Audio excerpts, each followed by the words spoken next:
Hey guys, and welcome back to another tips and tricks video. Today we're going to be looking at heroic Sennarth.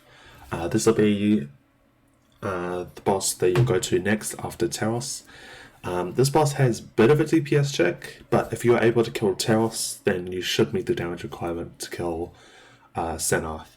Basically, you need to bring her as low as possible before she reaches the final platform, since it's one of the final platforms basically has a soften rage, where you just take more and more damage over time. There's nothing you can do about it. Things to know before we pull the boss.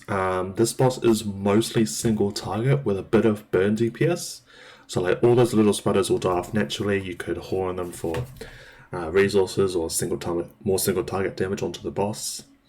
But it's never becomes a problem whatsoever. But having good single target DPS for the boss and the spider is definitely beneficial. Okay, so let's start the video. So the first 10 seconds of the fight, you can do either one of two ways. Either focus the big spider at first, then bloodlust when you switch onto the boss, or bloodlust on the pool and drag the big spider in and cleave it down, which is I think what we do here. As we pull the spider boss in and we just bloodlust on pool. Both ways is viable. And it's very important that you face the big spider adds towards the boss because of the frontal breath, because that will cover areas of the room pretty quickly.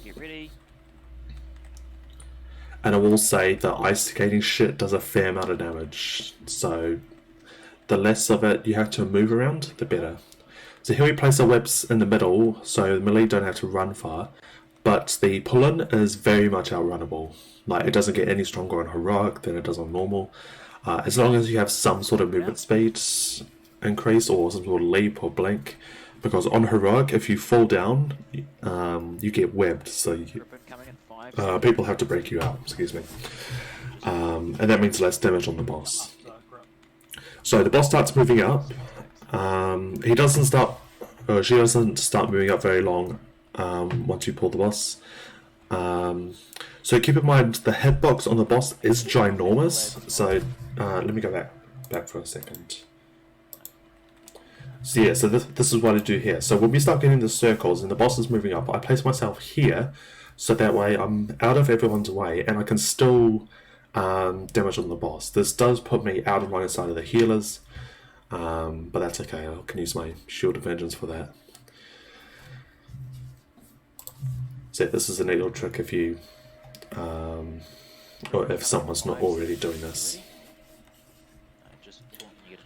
So after those circles, then I run up to allow more space for the spreading of the circles. So the pull-in is there.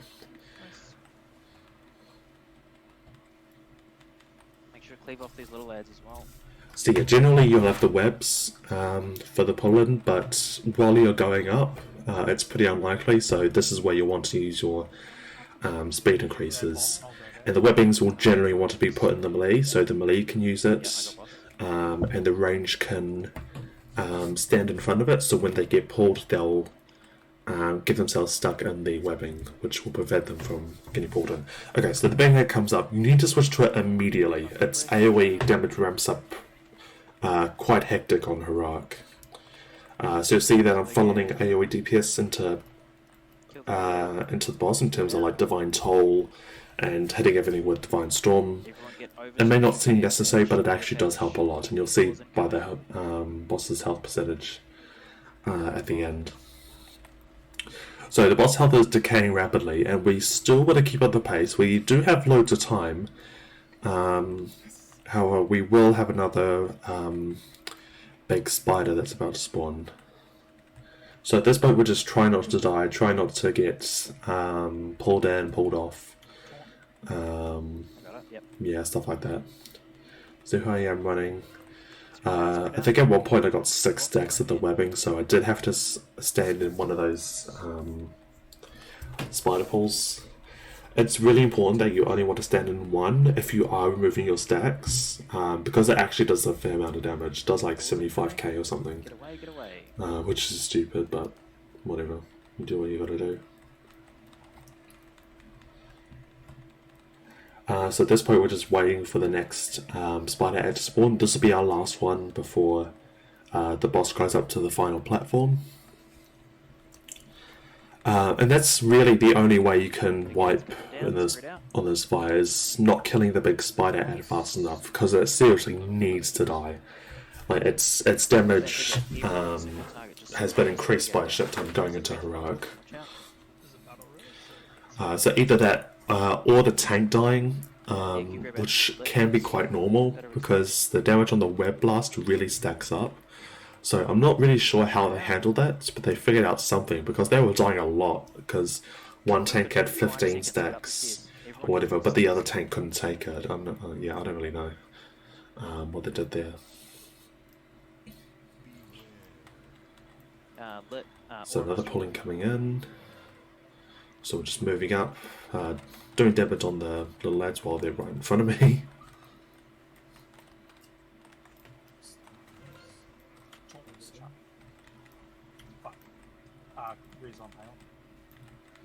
He's going to transition up short.